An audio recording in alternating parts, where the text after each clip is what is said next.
미가서 오늘 구약성경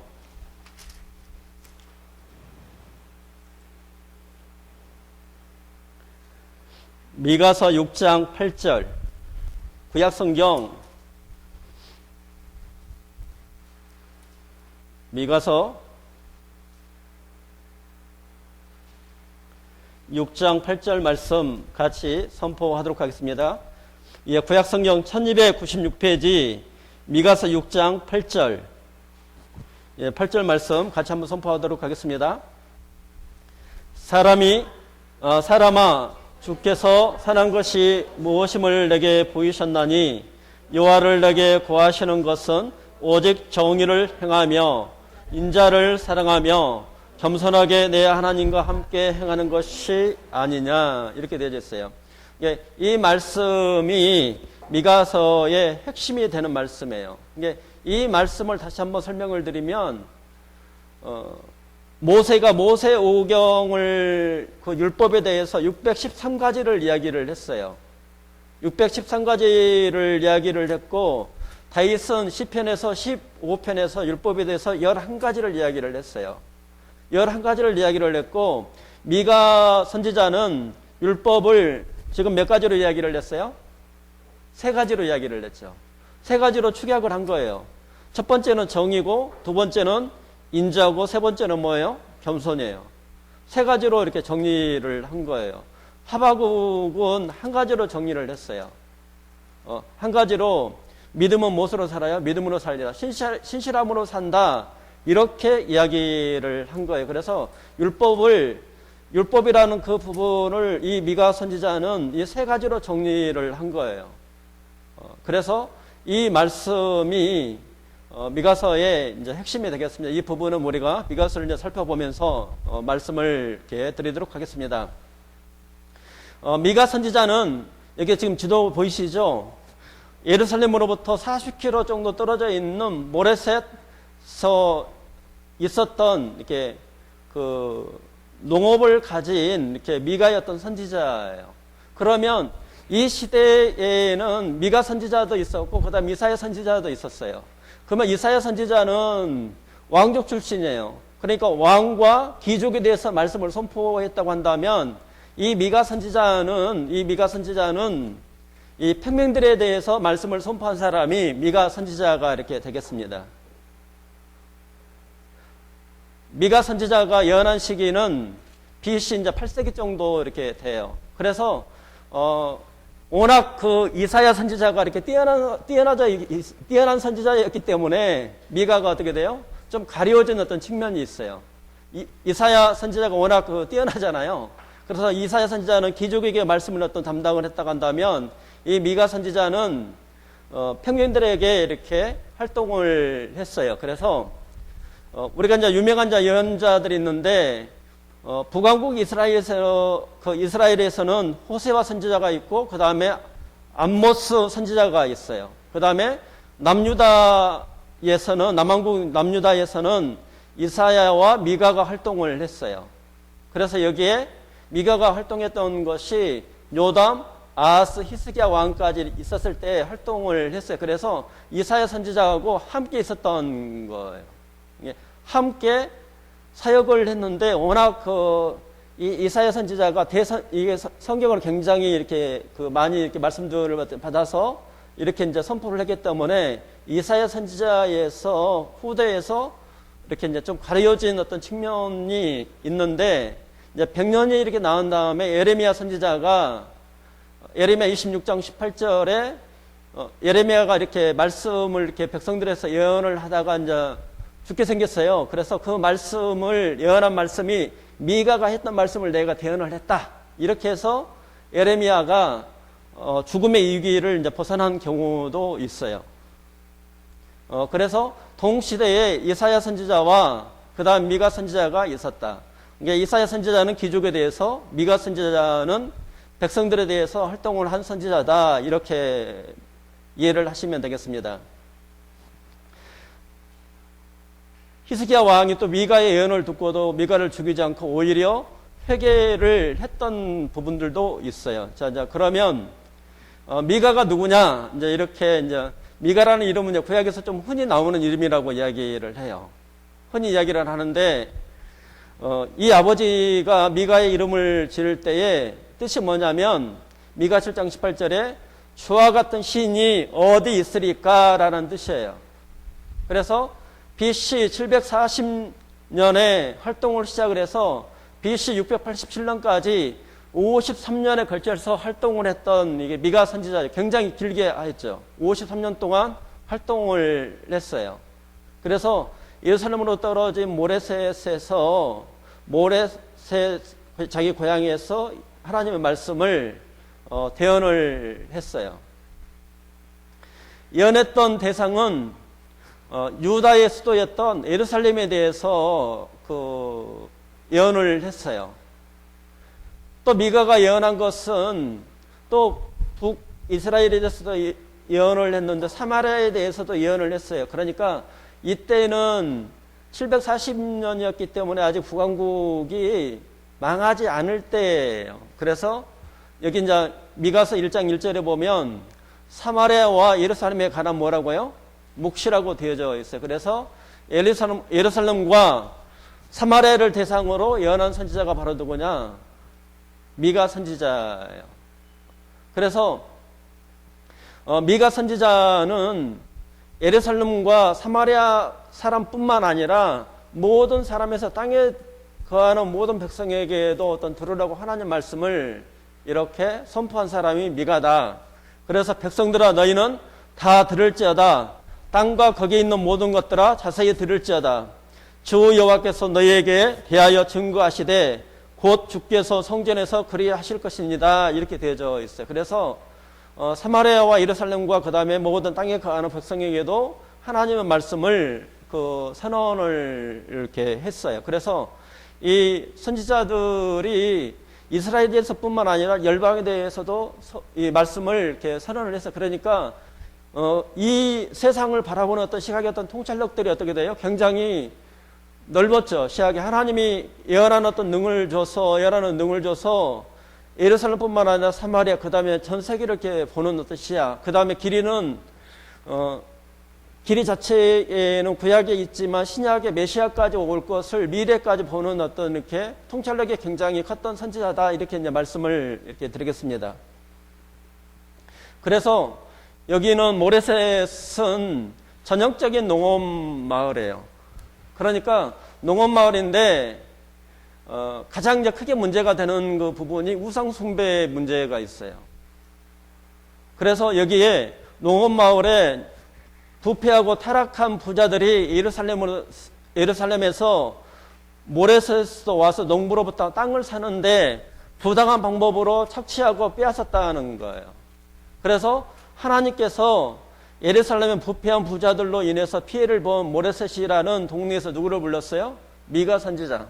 지금도 그러잖아요. 서울 사람들 막 지방 가서 막 사는데 좀 부당한 방법으로 이렇게 샀다는 거예요. 이게 지금도 마찬가지잖아요. 우리나라 구조가 어디가 중심이에요? 교회도? 강남이 중심이죠. 이게 우리나라 구조가 이렇게 되어 있는 거예요. 1930년대 사람들이 사람을 일으켰어요. 우리나라. 그 사람들이 무엇을 차지했어요? 땅을 차지한 거예요. 지금의 부자들이. 1930년대에 있는 주루들이 땅들을 다 차지를 한 거예요. 그분들이. 그러고 난 다음에 저희 5학년 세대들이 이제 민주화 세력이죠. 민주화 세력은 무엇을 가지고 가고 있어요, 지금? 이 사람들은 이렇게 자세히 이제 구조를 봐보세요. 우리나라. 보면은 금융. 그러니까 자식을 교육을 시켜서 그 자식들을 미국에 유학을 보내면서 금융교라든지 이렇게 또 자식이 이렇게 공부를 해서 뭐 직업에 이런 것들을 자본에 어떤 관한 것들을 이렇게 차지를 하고 있어요. 이렇게 돈에 관해서. 그게는 우리가 이제 민주화를 했던 사람들이 대체적으로 뭐 강남에 산다든지 그렇게 다 차지를 하고 있는 거예요. 우리나라 구조가. 그러니까 지금의 젊은 세대는 이제 다빈 형제 이렇게 세대는 들어갈 틈이 없어요. 이게 예전에는 그랬잖아요. 그분들이 60세, 70세 되면 이렇게 빨리 죽으셨잖아요.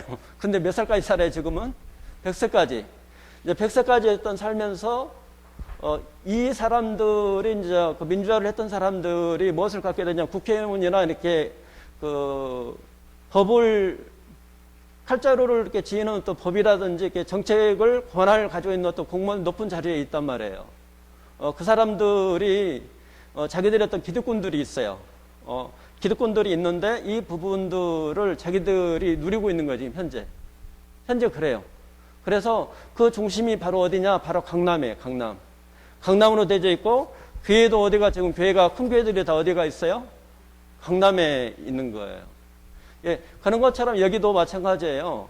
예루살렘에서 하나님 앞에서 자기들이 받았으면 이것을 정의라고 하는 것은 하나님만 받았으면 이것을 나눠줘야 되잖아요. 근데 이 부자들이 타락이 되어서 더 부당한 방법을 어떻게 돼요? 이득을 취하는 거예요. 당연시 여기는 거예요. 이게 지금도 구조가 교회를 봐보세요. 큰 교회는 다 어디에 있어요? 강남에 있는 거예요. 강남에 있잖아요. 우리나라 현실이에요.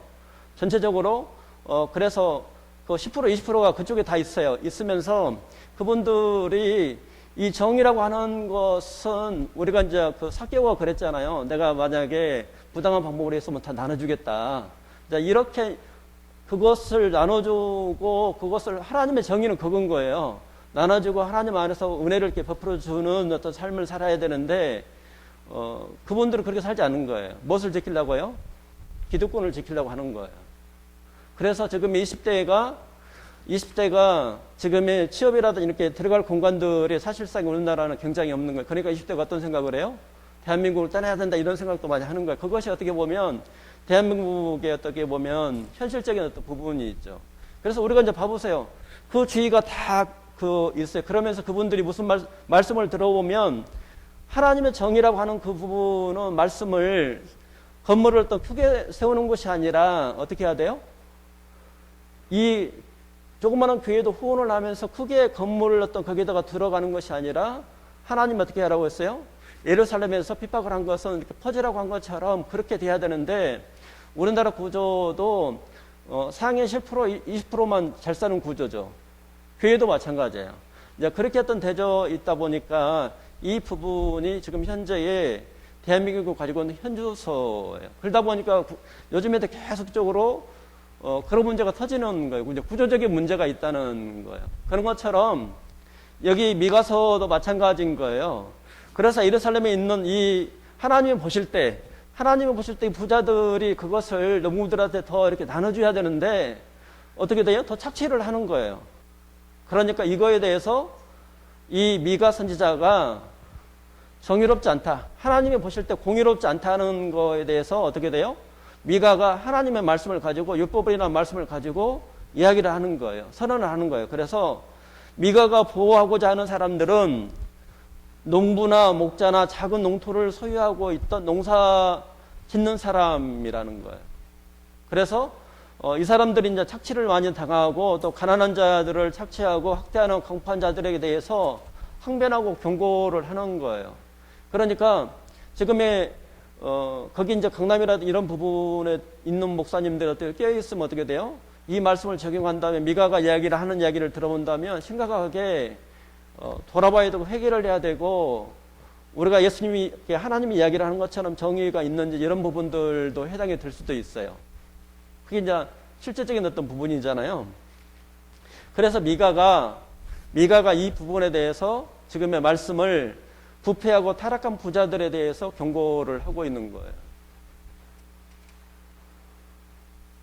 그래서 미가가 살던 시기는 커다란 두 가지 위기가 있었어요. 하나는 우리가 어디가 위기냐면 외적인 위기가 있죠. 외부의 강대국들이 있어요. 그 다음에 또 한 가지의 그 위기는 뭐가 문제예요? 내부적인 위기가 있죠. 그러니까 외적인 위기는 보통 쪽에 누가 있냐면 아시리아가 있어요. 아시리아 나라가 강력한 힘을 가지고 있죠. 그러니까 사람이 이 아시리아 어떤 수도는 니니어인데 이곳에 미가가 한 세대 앞서 이 나라에 가서 누가 복음을 전했어요? 아시리아 니니에 가가지고 누가 복음을 전했죠? 요나가 전했죠. 요나. 그렇죠? 요나가 가서 말씀을 전했는데 회개하지 않으면 40일 후에 니니에 성이 망한다. 예언하니까 아수리아 왕부터 시작을 해서 짐승이 이르기까지 모든 베옷을 입고 어떻게 돼요? 금식하고 회개를 했죠. 하나님이 그 마음을 돌이키시고 아수르를 살려줬죠. 근데 이 아수르가 어떻게 돼요? 잠깐 악에서 돌이켰다가 다시 악하게 변한 거예요. 그래서 이 아수르는 강력한 군대를 가지고 있다고 이야기를 해요.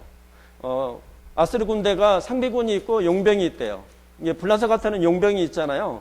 상비군은 아수르 군민들로부터 이루어진 군대이고, 용병은 어디서 오냐면 외국에서 돈을 주고 사서 군대를 형성한 것이라고 이야기를 해요. 그래서 아수르 군대 규모가 굉장히 컸다는 거예요. 그것을 유지하기 위해서 뭐가 필요하냐면 많은 경비와 또 이렇게 물질적인 것들이 굉장히 필요하겠죠. 그래서 그 군대나 그런 것들을 유지하기 위해서 약소 국가들을 침공해서 거기서 조공을 받아가지고 또 빼앗기도 하고 군대를 유지를 했다고 이야기를 해요. 그리고 조공을 거부하는 나라에 대해서는 무자비하게 응징을 하고 목을 자른다든지 아니면 이제 이스라엘 백성이 있잖아요. 이스라엘 백성이 있으면 다른 나라 사람이고 혼인을 하게끔 한다는 거예요. 이렇게. 그래서 태어난 나라가 어디예요? 태어난 곳이 어디냐면 바로 사마리아는 거예요. 유대인과 다른 나라 사람들 섞어가지고 만들어진 곳이 바로 사마리아. 이렇게 철저하게 그거에 대해서 거부를 하는 나라에 대해서는 악독하게 무자비하게 징벌을 했던 곳이 바로 아시리아라고 이야기를 해요. 그러면 이 미가 선지자가 예언한 시기는 BC 740년으로부터 19년 뒤에 북이스라엘이 720년에 망해요. 아스로 왕 살만네셀에게 이제 망하게 되는데, 북왕국의 마지막 왕인 호세아가 아수르에게 조공을 바치다가 마음이 바뀌었어요. 애굽이고 동맹을 맺고 조공 바치는 것을 거절하니까 거기에 이제 아수르의 왕이 살만네셀이 이제 군대를 이끌고 쳐들어왔던 거예요. 그래서 3년 동안 사마리아를 북이스라엘을 이제 포위를 했어요. 그래서 이제 3년 만에 이제 멸망을 이제 했단 말이에요. 그래서 이제 하나님의 그곳에 북이스라엘이 하나님을 섬기지 않고 우상 숭배를 한 어떤 결과로, 하나님의 말씀을 버린 어떤 결과로 하나님께서 아수르를 들어서 사마리아를 멸망을 시켰어요. 그래서 그 여세를 몰아서 어디까지 왔냐면은 침공을 남유다까지 이렇게 침공을 한 거예요. 그래서 미가가 뭐라고 이야기하냐면, 북이스라엘을 봐라. 하나님 앞에서 우상 숭배를 함으로, 하나님 앞에 불순종함으로 하나님께서 아시리아를 들어서 침공을 하는 것처럼 우리 유다도, 남유다 유다도 예루살렘도 하나님의 말씀을 회개하지 않으면, 우상 숭배를 계속하게 되면 북이스라엘이 멸망을 했던 것처럼 여기 남유다도 어떻게 된다고요? 멸망을 할 수 있다고 이야기를 해요. 그래서 1차 침공 때에는 이 히스기야 왕이 유다의 은금을 다 거둬가지고 아수르 왕이 이제 조공을 바치니까 이제 돌아갔어요. 근데 2차 때에는 군대장관 랍사게가 와가지고 히스기야를 이제 조롱을 하죠.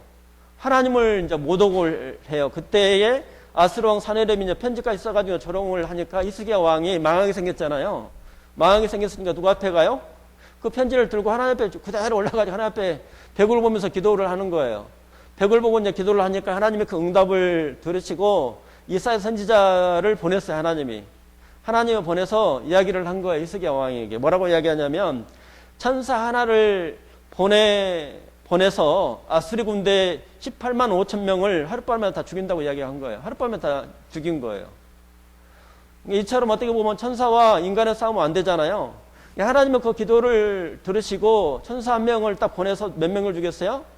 아수리 군대 18만 5천 명을 싸그리 다 죽인 거예요. 하나님을 모독하고 조롱하니까 이 아수르 왕 사넬림이 그 자기 신하한테 결국은 죽게 돼요.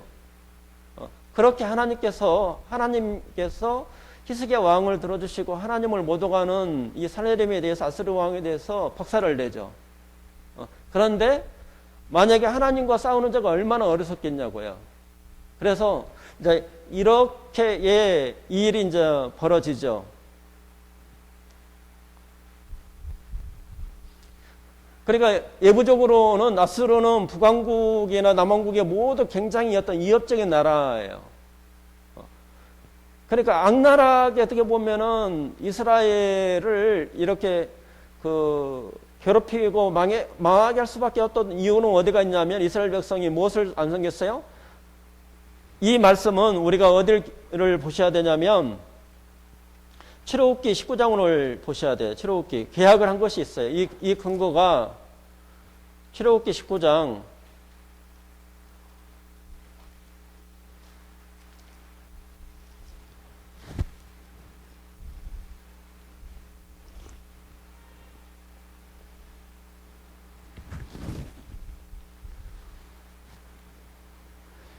출애굽기 19장 다빈 형제가 19장 9절부터 10절 말씀을 한번 선포해 주세요. 19장 출애굽기 19장 9절과 10절 7절부터 10절까지 7절부터 10절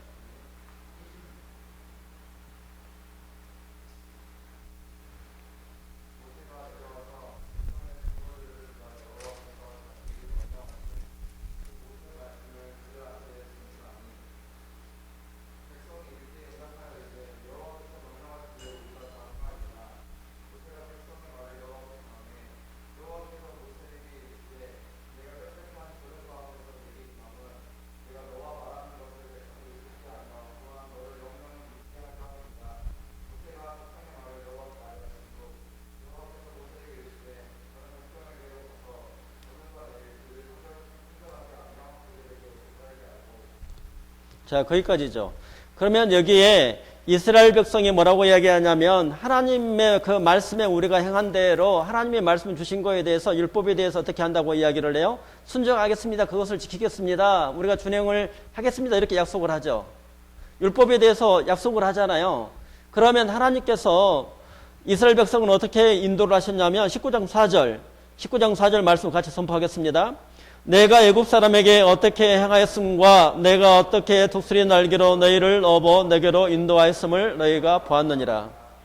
그러면 하나님께서 이스라엘 백성이 430년 동안 애굽에 있었어요. 노예 생활로 있었을 때에 하나님이 역사를 하심으로 말미암아 하나님이 애굽을 심판을 하고 애굽에 대해서 심판을 하고 누구를 구원했어요? 이스라엘 백성을 구원을 하셨죠. 이스라엘 백성을 구원을 하고 너희들을 내가 하나님의 백성이 되게 하고 거룩한 백성이 되게 하고 그 다음에 제사장 나라가 되게 한다고. 이것은 하나님의 은혜죠. 하나님의 은혜잖아요. 자, 하나님의 은혜에 근거를 해서 이스라엘 백성과 하나님과 무슨 계약이 일어났어요? 언약을 세웠죠. 하나님께서 은혜로 우리를 이끌어 주셨으니까 우리가 하나님의 말씀을 우리가 주셔서 우리가 하나님의 백성이 되게 하고 내가 거룩하니 너희도 거룩하고 하나님의 제사장의 백성이 되겠습니다. 또 하나님의 영광을 우리가 돌리며 하나님을 찬양하는 예배를 드리는 나라가 되겠습니다. 그렇게 언약을 했죠. 그러면 하나님께서 하나님의 백성을 이스라엘 백성을 출애굽을 내서 하나님의 은혜가 있죠. 은혜가 있고 난 다음에 이스라엘 백성이 뭐가 있어요? 순종이 있죠. 이것이 만약에 이 은혜 하나님께서 이 언약이 성립해 달라면 하나님의 은혜가 있어야 되고 이스라엘 백성이 뭐가 있어야 돼요? 순종이 있어야 되죠. 만약에 이스라엘 백성이 순종을 하지 않으면 하나님과 이스라엘 백성이 뭐가 깨져요? 언약이 깨진다는 거예요. 그렇죠? 언약이 깨지는 거예요. 그러면 이 부분이 모세를 통해서 율법이 오고 모세를 통해서 율법이 오고 예수님을 통해서 뭐가 왔어요? 은혜가 왔죠. 은혜가 왔어요. 자, 우리가 예수님도 마찬가지예요. 그러면 이스라엘 백성이 하나님의 은혜로 애굽에서 건짐을 받고 구원을 하고 나서 하나님의 말씀하는 것을 순종하는 것은 동전의 앞뒷면과 똑같은 거예요. 그런 것처럼 하나님의 은혜가 있고 하나님의 도우심으로 하나님의 말씀을 순종하는 것이 이것이 은혜와 이 순종은 하나란 말이죠. 그런 것처럼 예수님이 우리를 구원을 하셨어요. 우리가 예수님을 통해서 십자가를 통해서 우리가 십자가와 부활을 통해서 우리가 구원함을 받았죠. 이 성도가 이스라엘 백성이 그 하나님의 말씀에 어떤 순종하는 어떤 삶이 있었던 것처럼 이 구원을 받은 사람은 뭐가 나타나야 돼요? 예수님의 삶처럼 예수님께서 이 세상에서 먼저 본을 보여주셨던 하나님을 예배를 하고 말씀을 통해서 통해서 하나님을 예배를 드리고 그 다음에 말씀에 또 순종하고 말씀을 통해서 하나님이 예수님께서 그 길을 걸어가신 것처럼 공적인 어떤 삶이 있었죠. 이 삶이 있었던 것처럼 구원을 받은 사람은 구원이라고 하는 그 부분은 예수님의 은혜와 우리의 뭐가 있어야 돼요? 순종이 있어야 되는 거예요. 그러면 대한민국에 무엇이 빠졌냐? 이 순종이 없는 거예요. 반쪽 복음이라고 말씀을 드리는 거예요. 그러면 이스라엘 백성이 하나님에서 은혜를 통해서 애굽에서 출애굽을 했잖아요. 그러면 이스라엘 백성은 그 은혜에 대해서 당연히 뭐가 있어야 돼요? 순종해야 되죠. 그런 것처럼 이것이 완전한 구원이잖아요. 이것이 완전한 언약이잖아요. 언약이 성립이 되는 거죠. 이것이 만약에 파괴가 되니까 하나님께서 이스라엘 백성을 어떻게 돼요? 심판할 수밖에 없잖아요. 그 언약이 깨진 거예요. 언약을 세워서 출애굽을 해서 하나님께서 십계명을 준 거예요. 이게 1항은 뭐냐면 내가 마음을 다해 뜻을 다해서 누구를 사랑해? 하나님이 나를 사랑했기 때문에 하나님이 나를 지금도 사랑하고 나를 보살폈기 때문에 내가 누구를 사랑해요? 하나님을 사랑하는 거죠. 그 다음에 이스라엘 백성을 하나님의 마음으로 하나님의 사랑으로 이스라엘 백성을 사랑하는 것이 이것이 율법이에요. 율법이죠. 그러면 예수님이 서로 사랑하라는 것은 구약 때 준 말씀을 이스라엘 백성의 십계명을 가졌던 것을 예수님이 그대로 가지고 온 거예요. 그러니까 구원을 받은 사람이 이스라엘 백성이 마음을 다하고 성품을 다해서 율법을 두 가지로 예수님이 축약을 했잖아요. 하나님에 대한 사랑이 있고 그 다음에 이웃에 대해서 마음을 다해서 하나님의 받은 그 사랑으로 이웃을 사랑하는 것과 하나님 앞에 예배를 드리는 사람이 없는데 이것이 구원이다? 이것은 구원이 아니다는 거예요. 성경에서. 이해가 되시죠? 어떤 이야기인지.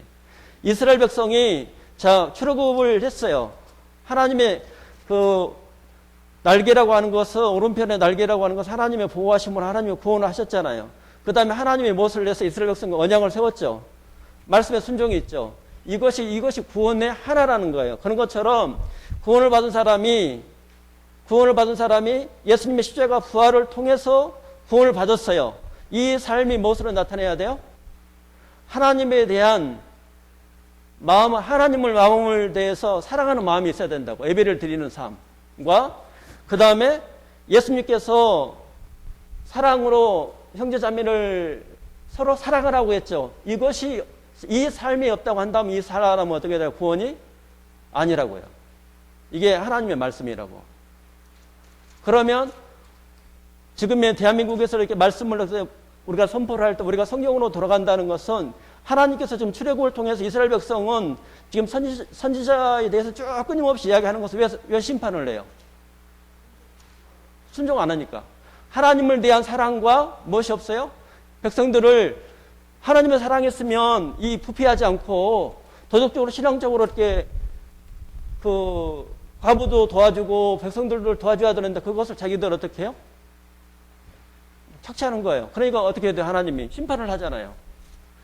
그것이 그러니까 레위기서에 이따가 말씀을 드리겠지만 이것이 핵심이라고.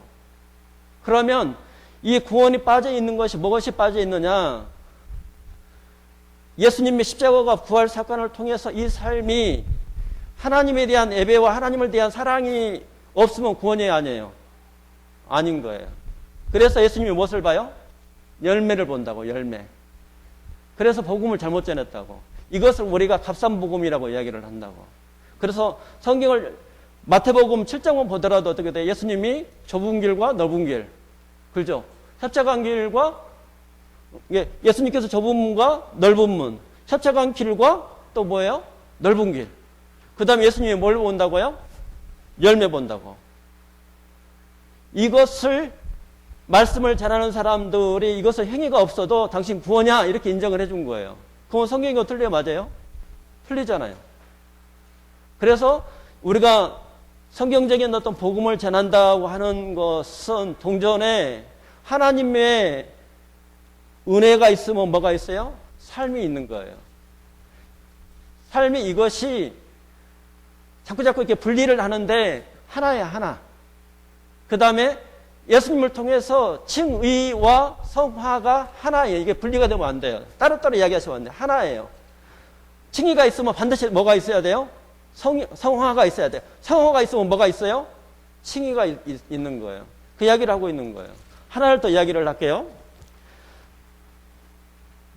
신명기서 6장 5절. 이스라엘 백성이 심판을 받는 것은 누구가 언약을 한 거예요? 하나님과 이스라엘 백성이 언약을 한 거예요. 그 언약대로 이스라엘 백성이 약속한 대로 모세하고 언약을 한 대로 그 언약의 말씀을 지키지 않으니까 하나님이 무엇을 해요? 아수르를 들어서 바벨론을 들어서 심판을 한단 말이죠. 그러면 우리가 구원을 받은 사람이에요. 그럼 뭐가 있어야 돼요? 하나님의 삶이 없으면 그 사람은 그것을 사도 바울이 뭐라고 하냐면 진짜 구원이냐 아닌지 그걸 확인하라고 그러는 거예요. 신명기서 6장 5절 한번 가시게요. 여기도 동일한 말씀이에요.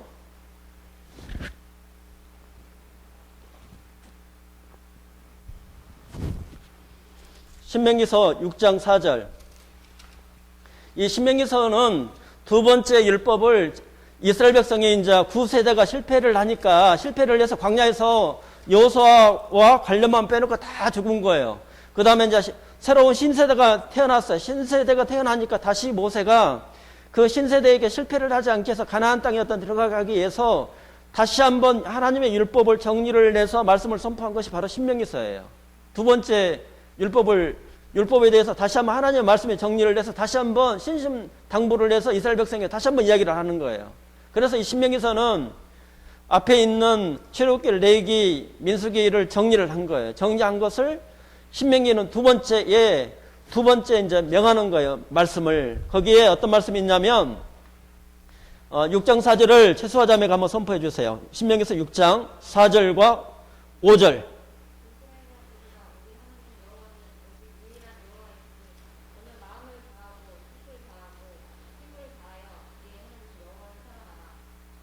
자, 그러면 모세가 지금 이스라엘 백성에게 굉장히 중요한 말씀을 하고 있죠. 이스라엘아 들으라 그랬어요. 이스라엘아 쉐마 이스라엘아 이렇게 했단 말이에요. 그러면 이스라엘 백성은 이렇게 들으라는 것이 쉐마가 어떤 뜻이냐면 하나님의 말씀을 율법을 기록한 대로 내가 생각하고 그 다음에 들으라고 하는 것은 그냥 듣고 끝나는 것이 아니라 뭐가 있어야 된다고 행동이 있어야 돼요. 액션이 있어야 돼요. 반드시 하나님의 말씀을 들었으면 행함이 있어야 돼요. 이것이 이스라엘 백성들이 들으라는 쉐마의 원래 그 말씀의 뜻이에요. 그래서 우리 하나님 여호와는 오직 유일한 하나님이시니 그렇게 했죠. 한 분이죠. 성부, 성자, 성령이 한 분이셔요. 한 분이셔서 거기에 5절을 같이 한번 선포하겠습니다. 너는 마음을 다하고 뜻을 다하고 힘을 다하여 내 하나님을 여호와를 어떻게 하라고요? 사랑하라고 그렇게 되어 있는 거예요. 하나님의 백성이면 하나님의 은혜를 받은 사람이면 이스라엘 백성은 누구를 사랑해야 돼요? 마음을 다하고 뜻을 다하고 힘을 다하여 누구를 사랑하라고요? 하나님을 사랑하라는 거예요. 하나님의 은혜를 받은 사람이 마음을 다하고 뜻을 다해서 힘을 다해서 하나님을 여호와를 사랑하지 않는다 하면 이 사람은 하나님과 백성이 아니에요? 아닌 거예요. 그런 것처럼 우리가 예수님의 십자가가 부활을 통해서 우리가 하나님의 백성이 됐어요. 백성이 됐으면 누구를 사랑해요? 마음을 다하고 성품을 다해서 목숨을 다해서 뜻을 다하여 누구를 사랑해야 돼요? 하나님을 사랑해야 되죠. 근데 그것을 사랑하지 않는다고 하면 그 사람이 어떤 사람이야? 하나님의 백성이 아니잖아요. 구원받은 사람이 아니죠. 예수님의 제자가 아닌 거예요. 그러면 예수님께서 말씀하신 것처럼 그리스도인은 예수님의 제자인 거예요. 그러면 이것이 어떻게 해서 사랑할 수 있느냐? 인간이 죽지 않으면 변하지 않기 때문에 어떻게 해야 돼? 십자가에서 못 박아야 된다고요. 그것이 하나님의 비밀이라고. 그래서 이것이 우리가 믿음이라고 하는 것은 어떤 거냐면 우리가 십자가에서 저주를 받아서 나무에서 제가 이렇게 너무나 표현해가지고 장교사 뭐라고 하더라고. 십자가에서 이렇게 죽었는데 여기 발꿈치 있잖아요. 이렇게 해서 이렇게 해서 예수님이 죽었다고. 죽은 모습이 성경대로 하면 우리가 성경대로 십자가를 설명을 해야 되잖아요. 그러면 우리가 십자가 이렇게 있다는 것은 여기다가 예수님이 뭐라고 했어요? 유대인의 왕을 이렇게 여기다가 명패를 달았잖아요. 그러니까 십자가 이렇게 됐다고. 우리가 성경대로 돌아가자고. 십자가도 예수님이 이렇게 뒤틀려서 이렇게 못 박아졌다고. 그럼 여기 녹슨 박이 한 요 정도 될 거라고. 여기다가 박은 게 아니고 여기다가 박았다고요. 그러면 예수님이 이렇게 뒤틀려 있었다고. 십자가에서. 누구 때문에? 자, 이렇게 뒤틀려 있으면 내가 뒤로 돌아볼 수 있어 없어요? 없어요. 못 박힌 사람 누구만 봐요? 주님만 본다고, 하나님만. 이게 믿음이라고요. 그래서 이렇게 예수님이 죽었는데 믿음이라고 하는 것은 어떤 거냐면 예수님이 이 죽음이 내가 결단을 하는 거예요. 내가 그것을 해결할 수 없으니, 내 제 문제를 해결할 수 없으니 예수님이 이야기를 한 거예요. 너 어떻게 할래? 내가 이렇게 너 죽었어. 너 함께 못 박힐래 안 박힐래? 우리한테 이렇게 이야기하는 거예요. 그럼 어떻게 하겠어요? 대신에 네가 못 박히는 대신에 네가 하고 싶은 거, 네가 좋아하는 거, 명예와 그 다음에 부와 모든 것들을 어떻게 해야 된다고요? 너 포기할래. 포기를 해야 이 길을 갈 수가 있다고. 그것이 회개라고. 그것이 믿음이에요. 믿음. 그것은 누가 결정해요? 내가 결정하는 거예요. 그것이 믿음이에요. 이해되시죠? 무슨 이야기인지. 그래서 예수님이 이렇게 지금 못 박혀서 이것이 역사적인 사건이에요. 역사적인 사건인데 예수님이 또 하나 요구를 하는 거예요. 구원의 조건이. 이게 구원이 그러면 여기 있는 것처럼 이것이 예수님이 새롭게 이야기를 한 게 아니고 이미 이스라엘 백성이 출애굽기에서 이야기를 하고 그 다음 신명기에서도 누구를 사랑해야 돼요? 하나님을 사랑해야죠. 누가 사랑하니까? 하나님이 나를 사랑했으니까. 이것은 당연한 것이라고요. 여기 이제 장집사가 여기 딸이 있으니까 설명할게요. 장집사가 누구를 사랑해요? 오늘 시험 보니까 어제 잠도 못 잤을 거라고. 왜 그래요? 사랑하니까. 그러면 딸은 또 누구 생각해? 나 항상 그래. 엄마 잘하라고. 잘하고 있는데. 왜 그래? 사랑하니까. 그 사랑, 이것은 율법적인 것이 아니라 이것은 당연한 거라고요. 생명이 흐르는 거니까. 이게 하나님과 이스라엘 백성 이것이 당연한 관계라는 거예요. 율법이 아니라는 거예요, 이게. 어느 사람 율법이라고 하는데 어떻게 돼요? 사랑했으니까, 하나님은 나를 사랑했으니까 이렇게 뒤틀려가 이렇게 나를 위해서 죽었으니 내가 그러잖아요. 바울이 빚진 자잖아요. 나 때문에 저렇게 저주를 받았는데 그 사랑이 어떻게 돼요? 나한테 밀려온 거예요. 그러면 우리가 믿음이라고 하는 것은 어떤 거냐면 내가 예수님 못 받겠는데 미안해서 나도 같이 못 받겠습니다. 이런 거예요. 우리가 이런 거 있잖아요. 인공사님이 이제 어려울 때 막 그 니아가를 끌고 올라가 언덕을 막 고문을 치렀어. 근데 성환이가 어떻게 해야 돼? 밀어야 돼? 안 밀어야 돼? 엄마 잘 가. 나 바빠. 가면은 그 아들 아니에요. 교회예요. 아니잖아요. 그래 아들이요? 여기는 이제 사랑이 풍부하지. 성경은 아니라고. 아들 아니라고. 인공사가 힘들어가지고 막 땀 흘리면서 지금 누구 때문에 그렇게 올라가고 있어요. 우리가 시골에서 그랬잖아요. 35도 되는 데서 고추 따러 가잖아. 그죠? 누구 때문에 따러 가요? 어머니가. 새끼 먹여 살려고. 근데 엄마 잘 가나? 놀러 가? 그럼 그 아들 맞아? 아니잖아요. 예, 그런 것처럼 이게 이제 이 한국에서 빠진 복음이 그거라는 거예요. 예수님이. 그러니까 뭐가 빠졌냐면 예수님의 삶에 대해서 빠졌다고요. 그것을 복음을 전할 때 이렇게 살아야 되는 그 삶이 여기에는 십자가 안에는 들어져 있는데 그것을 이야기 않고 그냥 이거 믿으면 된다고 그냥 지적인 동의만 구한 거예요. 그러면 이것이 이 성경에서 예수님이 이야기하는 것은 관계가 없다고. 구원이 아니라고. 이것은 값산먹어님이고 하나님과 관계가 없기 때문에 지옥 간다고요. 이미 구약에서 이것을 예수님이 새롭게 이야기한 것이 아니고 우리가 원약 관계로 자세하게 보면 되는 거예요. 이스라엘 백성과 하나님의 백성이 그렇게 세워진 것처럼 신명기에서 다시 모세가 얼마나 중요하면 거기서 6장 4절부터 또 이야기를 했겠냐는 거예요. 중요하니까 이야기를 했잖아요. 그런 것처럼 그것과 동일하다는 거죠. 그래서 이 말씀에 근거를 해서 이스라엘 백성이 이 말씀을 준수를 하게 되면 하나님 앞에 복을 받는다고 했고 이거에 따르지 않으면 이스라엘 백성이 어떻게 해야 돼요? 하나님을 심판할 수밖에 없는 거예요. 그래서 이것이 미가서가 그런 측면에서 이 선지자서나 거기 이사야 선지자나 에레미 에스겔은 대선지자서는 책이 두꺼우니까 대선지서고 소선지서는 뭐냐면 책의 두피가 얇으니까 소선지서 특별한 의미가 있는 게 아니라 같은 선지자인데 책이 두꺼우면 대선지서 책이 좀 얇으면 소선지서 이렇게 된 거예요. 그래서 이때에 내부적으로 이 미가가 살던 시대에 하나님을 버리고 떠난 결과로 하나님 사회적인 악과 부패가 있으니까 이 미가 선지자 어떻게 하라고 회개하라고 이야기를 하는 거예요. 근데 회개하라고 이야기하는 부분이 사실상에 어렵잖아요. 좋은 이야기 하는 것도 아니고. 이제 여기에 도덕적으로 신앙적으로 어떤 부패에 있어서 우리가 이 십자가라고 하는 것은 십자가 안에는 예수님의 삶이 숨겨져 있어요. 그러니까 만약 십자가의 사랑을 깨달은 사람은, 예수님의 사랑을 받은 사람은 누구처럼 살 수밖에 없어요? 예수님처럼 살지 않으면 구원이 아니라고요. 이해되셨죠? 그것이 예수님이 산상설교에서 예수님께서 왕으로서 심판의 법을 딱 이야기를 한 거예요. 이것은 누구도 바꿀 수가 없다고요. 누가 바꿔요? 예수님이 왕인데. 그걸 가지고 우리한테 심판을 하신다고.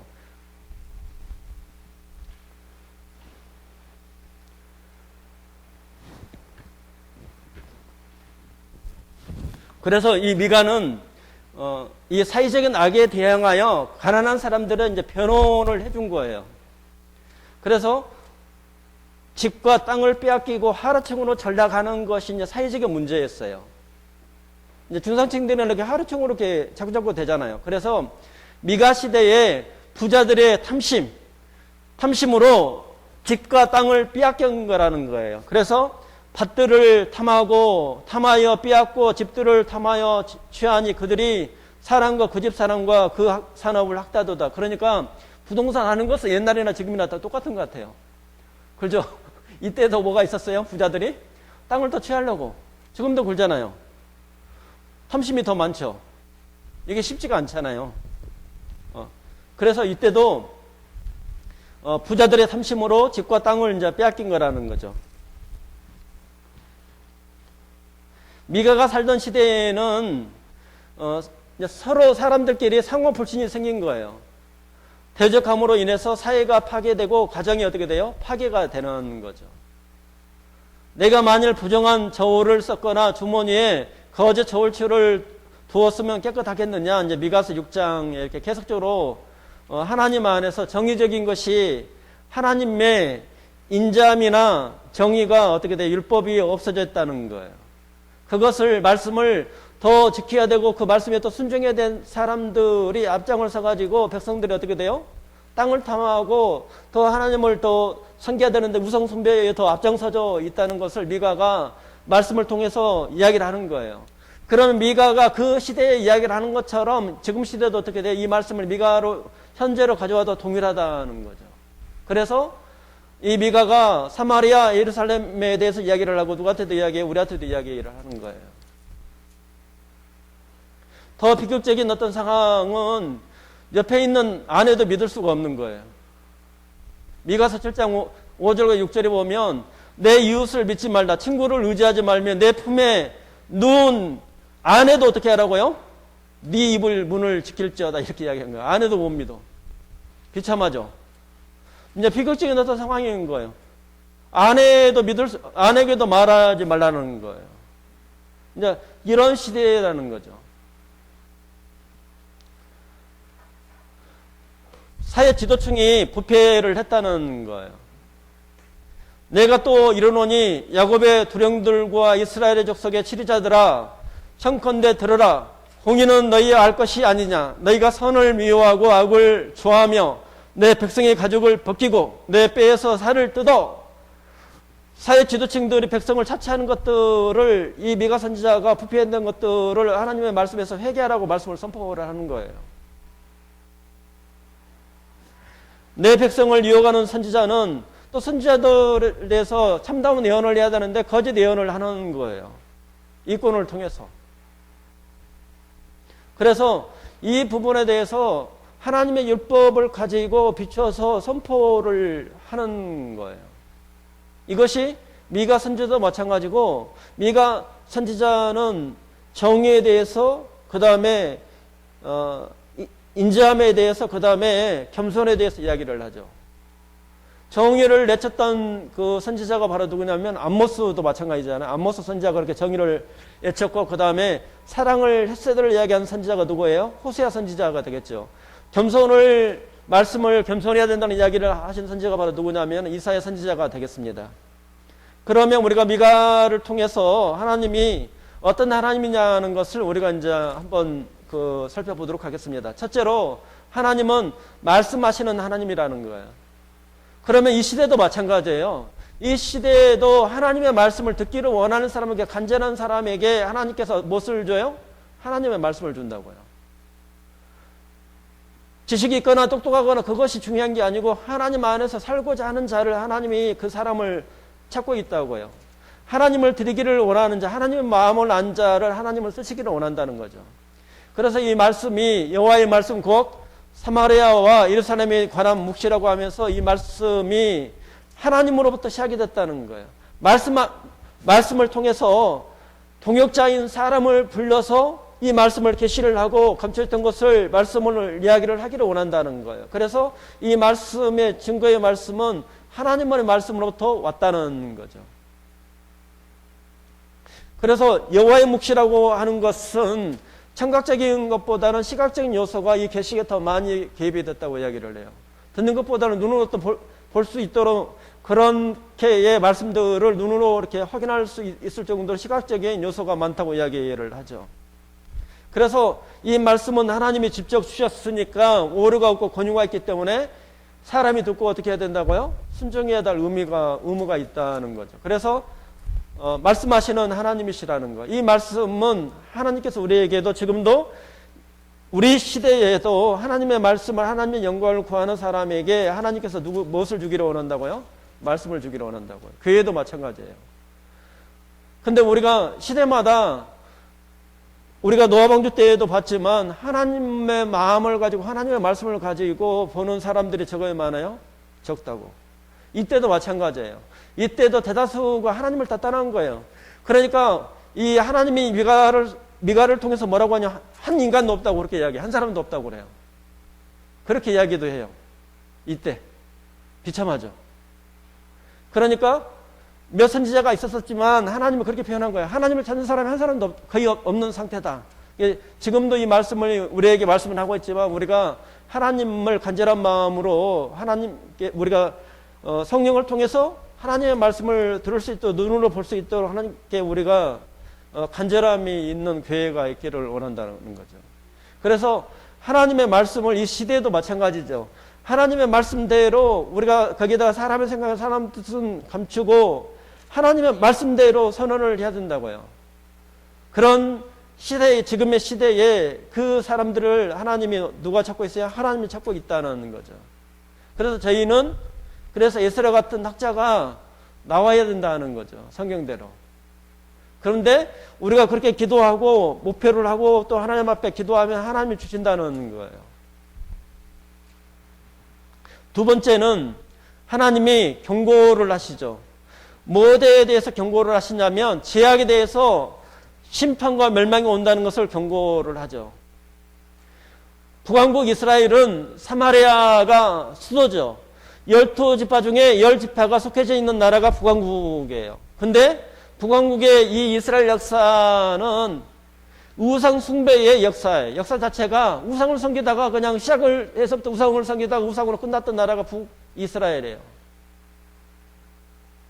사람들도 마찬가지일 수 있죠. 하나님을 외형적인 모습으로 섬기다가 그냥 몸만 섬기다가 마찬가지, 세상만 섬기다가 끝나는 사람도 있을 수도 있죠. 이 북이스라엘의 역사는 우상 숭배의 역사고 그 다음에 하나님을 이렇게 배반을 했던 배교를 했던 역사예요. 그 다음에 악의 뭐예요? 박람회가 있죠. 온갖 것들이 악한 것들이 어떻게 돼? 다 담겨져 있는 나라가 어디예요? 북왕국 이스라엘이라는 거예요. 이것을 미가가 보더니 망할 수밖에 없다고 경고를 하는 거예요.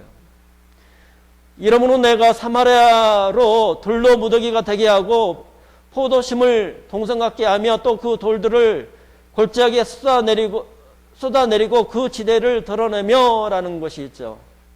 무더기란 말은 폐허 더미를 만든다는 거죠. 사마리아가 하나님을 그렇게 떠나서 우상숭배 역사가 되고 배교의 역사가 되고 악의 박람회가 되니까 하나님께서 어떻게 된다고 이 사마리아를 폐허 더미가 될 거라고 미가도 경고를 하죠. 호세아 선지자도 경고를 하고 19년 만에 이것이 721년에 사마리아는 호세아가 왕일 때에 아시리아에 의해서 완전 폐허 더미로 변하게 된 거죠. 이렇게 망한 것처럼 이렇게 사마리아가 멸망을 했던 것처럼 거울을 삼아서 누구를 또 경고를 해요? 남왕국 유다를 향해서도 엄중하게 경고를 하죠.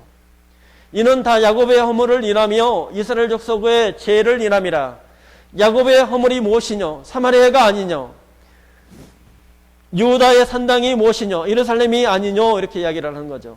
사마리아를 하나님께서 멸망시킨 것처럼 그 제약에 누구도 멸망시킨다고 이야기를 해요. 유다도 멸망시킨다고 경고를 하는 거예요. 우리도 마찬가지죠. 하나님의 인간의 경고에 귀를 기울여야 되죠. 하나님께서 앞으로는 언역을 통해서 3분의 1까지도 죽을 수도 있고 또 하나님께서 이 불로 이 세상을 망하게 하신다고 심판을 하시게 되죠. 노아 시대에도 물로 세상을 망하게 했던 것처럼 지금도 경고를 우리에게 하고 있죠. 언역으로 경고를 하고 있고 지구촌의 기근과 여러 가지 어려운 점들이 이렇게 경고등이 많이 이렇게 튀고 있었을 때 어떻게 해야 되냐고요. 그렇게 하나님께서 경고를 하실 때에 우리가 어떻게 해요? 하나님 앞에서 그 민족과 국가를 위해서 우리가 중보기도와 하나님 앞에서 우리가 깨어 있어야 된다는 거죠. 그래서 하나님께서 이렇게 회개하라고 경고를 하고 있죠. 미가 선지자를 통해서 사마리아가 우상을 숭배한 결과로 어떤 피해자가 된 것처럼 이 남유다도 멸망할 수 있다 이렇게 했을 때 히스기야 왕이 어떻게 됐어요? 회개를 했죠. 그 다음에 세 번째로 하나님은 구원하시는 하나님이시라는 거예요. 그래서 여기에서 사람아 주께서 선한 것이 무엇임을 내게 보이셨나니 여호와께서 내게 구하시는 것이 오직 공의를 행하며 인자를 사랑하며 겸손히 내 하나님과 함께 행하는 것이 아니냐 이렇게 이야기를 했죠. 그래서 하나님께서 율법을 세 가지로 이야기를 한 거예요. 공의, 인자, 그 다음에 겸손. 하나님의 말씀을 복 있는 사람은 누구예요? 하나님의 말씀을 주야로 묵상하며 그 말씀을 순종하는 사람이 되겠죠. 인자함이라고 하는 것은 하나님의 헤세드 은혜가 있다는 것. 그 하나님의 은혜를 받은 것처럼 다른 사람도 어떻게 해요? 우리가 말씀을 통해서 국률함을 어떤 베풀 수도 있고 또 자비를 어떤 베풀 수도 있죠. 그 다음에 겸손히 내 하나님과 행하는 것은 아니냐 하는 것은 첫째도 우리가 그리스도인이라고 하는 것은 겸손이고 둘째도 겸손, 셋째도 겸손, 오거스틴이 이야기한 것처럼 있는 거죠. 6장 4절부터 5절은 하나님께서 이스라엘 백성을 출애굽을 통해서 이렇게 구원하고 보호했던 것들을 이야기를 하고 있어요. 6장 7절은 희생 제물에 대해서 이야기를 하고 있어요. 레위기서가 있죠. 그 다음에 8절은 신명기서 율법 전체를 요약을 한 거예요. 이 말씀을 통해서 하나님께서 심판에 대해서 경고를 하고 회개를 통해서 어떻게 해야 돼요? 하나님께서 회복되기를 원하죠.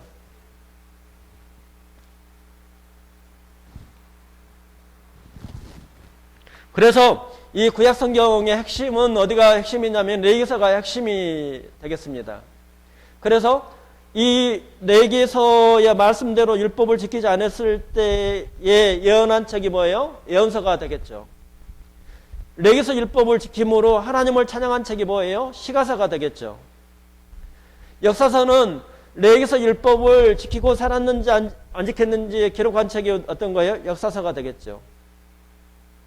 우리가 창세기는 거룩한 하나님과 언약을 맺었던 분이 바로 창조주 하나님이시라는 것을 이야기를 하죠. 출애굽은 율법의 역사적인 어떤 과정을 어떤 설명을 하고 하나님께서 이스라엘 백성에게 제사장 나라가 되기 위해서 하나님의 거룩한 백성이 되기 위해서 출애굽했던 역사적인 어떤 과정이 어떤 기록이 된 거죠.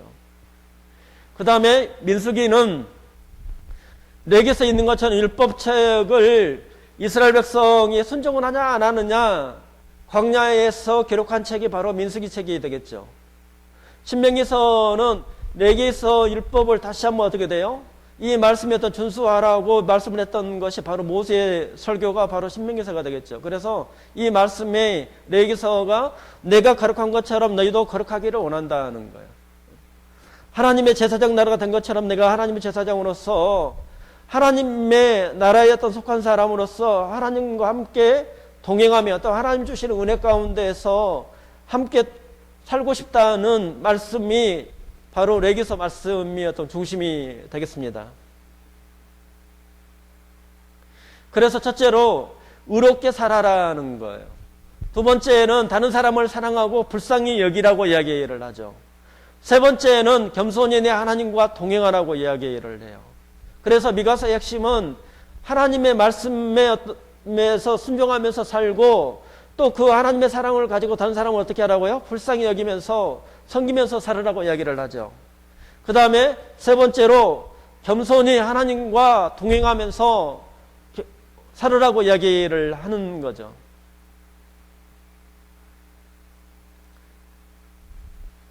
미가서에 나타난 예수님에 대해서 베들레헴에서 예수님이 탄생할 거라는 거예요. 이 예수님이 오셔야 되냐? 이렇게 하나님의 백성이 사랑을 보여주고 하나님의 말씀을 준다 할지라도 인간은 이 말씀을 준행할 수가 없다는 거예요.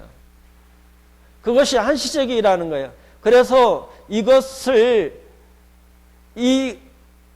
완전하게 행할 수 있는 분이 바로 누가 오셔야 되냐? 바로 메시아가 오셔서 메시아가 예수님께서 십자가에서 함께 십자가에서 죽으시고 부활하심으로 말미암아 우리 가운데 내 안에 누가 오셔야 되냐면 성령이 하나님이 오셔야만이 우리가 하나님과 동행하는 죄를 이기는 삶을 살 수 있다고 이 미가서 선지자를 통해서 바로 베들레헴에 태어난 예수님께서 오셔야 된다는 것을 5장 2절에 대해서 예언을 하고 있습니다.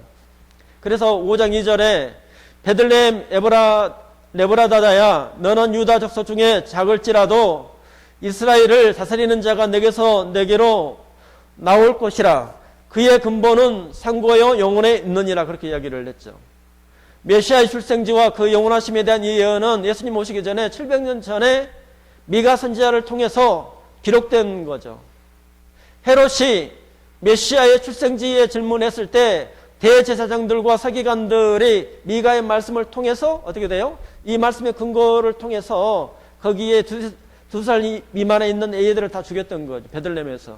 이 베들레헴 고향은 바로 다윗도 베들레헴이잖아요. 바로 떡집이잖아요. 그래서 예수님께서 여기에서 선고가 하나님이신 예수님이 태어난다는 것을 미가 선지자를 통해서 예언되어 있는 말씀이 되겠습니다. 하나님은 심판, 우상 숭배에 대해서 심판한다고 말씀을 하고 있죠. 사회 유력 계층이 사회적인 약자들의 주택을 수탈하는 것, 또 학대하는 이 일이 빈번하는 것에서 미가는 선포를 하고 있죠. 그 다음에 상거래의 속임수가 사기가 난무하다는 것을 말씀을 하고 있고, 그 다음에 가족 간의 도리와 미풍양속이 어떤 실종됐다고 이야기를 하죠. 지도자들이 악한 음모를 꾸미고 실행하고 있다고 하며 또 예언자들이 거짓 예언을 남발을 하고 있다고 이 미가 선지자는 말씀을 통해서 이제 경고를 하고 있습니다. 하나님이 구원을 약속을 하죠. 하나님께서 이스라엘과 유다의 원수들을 심판하실 것을 예언한 말씀이 4장 12절에 있고, 하나님께서 이스라엘과 유다를 포로해서 속량하실 것을 예언한 말씀이 4장 4절부터 6절 말씀에 기록이 되어 있습니다. 하나님께서 앞장서서 새로운 민족을 창조하실 것이라는 것을 예언하고 있죠.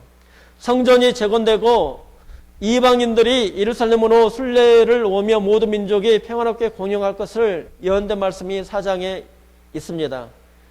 예, 결론 마지막으로 이렇게 보고 마치도록 하겠습니다. 미가 선지자에게 임한 하나님의 말씀이 되겠습니다. 1장에 사마리아로 돌의 무더기가 같게 하리라 이렇게 되어 있죠. 이 족속에게 재앙 내리기를 계획하노라. 이제 북이스라엘의 유다에 대해서는 이스라엘의 치리자들이 예루살렘을 제약으로 건축하는도다. 그날이 오면 나 여호와가 영원까지 그들을 치리하리라. 바벨론으로 가서 거기에서 구함을 얻으리라. 4장 5장에는 아수르 사람이 침략에 오면 7 목자와 8 군왕을 일으켜 그를 치리라. 이제 변론하는 부분은 하나님께서 미가를 선지자를 통해서 여호와께서 구하신 것은 공의를 행하며 인자를 사랑하며 하나님과 함께 행하는 것이라고 6장에서는 이야기를 하죠. 그래서 하나님께서 심판하고 그 다음에 구원해서 이야기를 하시면서 7장에서는 나는 나를 구원하시는 하나님을 바라본다고 이야기를 하죠. 구원과 회복을 약속하는 하나님께서 7장을 약속을 하고 이 미가 선지자가 끝나게 됩니다. 그래서 이 미가 선지자를 통해서 하나님의 공의와 또 인자를 사랑하며 또 하나님과 함께 겸손한 마음으로 동행하는 하나님의 사람이 예수님의 제자가 되기를 예수님의 이름으로 축원합니다. 예, 기도하고 마치도록 하겠습니다. 기도드리겠습니다. 사랑과 은혜가 풍성하신 아버지 하나님, 우리 모든 삶을 주님 앞에 맡겨오니 주님께서 통치해 주옵소서. 하나님의 성령의 권능이 우리와 주님 우리에게 말씀하여 주옵소서. 우리가 참으로 믿음의 길을 엽니다. 우리의 마음을 여오니 하나님의 말씀을 우리에게 주셔서 우리가 하나님과 함께 동행하며 하나님의 능력으로 우리가 독수리가 천국을 향해서 날아가는 것처럼 하나님을 향해서 달려가며 하나님을 기쁘시게 하고 영광스럽게 될 수 있도록 우리를 인도하여 주옵소서. 참으로 더 좋은 사랑교회를 통해서 하나님은 우리가 예배를 드릴 때도 모일 때에 하나님의 역사와 임재가 우리 가운데, 영광이 우리 가운데 가득 채워지기를 원합니다. 성령의 인도하심과 성령의 충만함으로 시와 순종하는 노래들로 하나님 앞에 영광을 돌리며 또 찬양하는 그러한 아름다운 교회가 되게 하시고, 또 하나님께서 우리에게 큰 은혜를 베풀어 주심으로 말미암아 하나님의 예수님의 제자가 예수를 같은 학자가 나오기를 원합니다. 사도 바울 같은 하나님의 말씀을 가지고 선포할 수 있는 사랑하는 성도들이, 모든 성도들이 될 수 있도록 하나님께서 큰 은혜를 베풀어 주시고 인도하여 주옵소서. 참으로 하나님께서 놀라우신 우리에게 은사를 통해서 이 시대에 깨어 있어서 하나님을 기쁘시게 하고 또 하나님을 찬양하며 하나님 앞에 기 사용이 될 수 있는 그러한 교회로 이끌어 주옵소서. 주 예수를 믿으러 너와 내 집이 구원을 얻으라는 말씀처럼 각 가정을 주님께서 국률함을 베풀어 주셔서 거만했던 그 산들이 하나님 앞에 무너지고 겸손한 골짜기로 되어져서 하나님의 은혜의 말씀이 저희를 통해서 선포될 때에 모든 가정이 하나님 앞에 구원이 회복이 되고 예수님을 주인으로 섬기는 그런 아름다운 가정으로 회복시켜 주시고 인도해 주시기를 원합니다. 이 시간에 참으로 하나님의 말씀을 갈망하는 그 성도님들에게 하나님의 놀라우신 권능의 손길로 또 은혜의 강물이 그 심령 가운데 가득 채워지는 성령의 역사가 있기를 원하오며, 이 시간에도 함께 계시고 우리를 위해서 늘 기도해 주시는 고마우신 예수님 받들어서 감사하며 기도를 드렸습니다. 아멘.